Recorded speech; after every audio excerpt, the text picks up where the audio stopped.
পয়লা বৈশাখে আমার জামা কটা হয়েছে সেটা জানার থেকে বড় জানার বিষয় হচ্ছে আমার মেয়ের কটা জামা হয়েছে। এটা হচ্ছে অমিত, মানে ওর অমিত মামা দিয়েছে, যার মধ্যে একটা এরকম পুতুল আছে যেটা আমার খুব পছন্দ হয়েছে।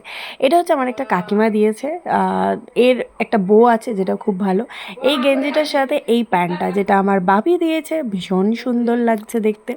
এই যে পুচকে একটা প্রজাপতি আঁকা একটা টপ, এটা ওর বাবা দিয়েছে।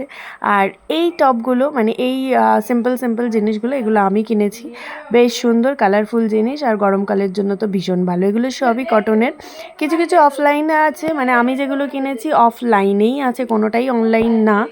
আর যারা যে গিফট দিয়েছে সেগুলো অফলাইনেই দিয়েছে, তাই কারোর লিঙ্ক আমি দিতে পারবো না, চাইয়া দুঃখ দেবেন না।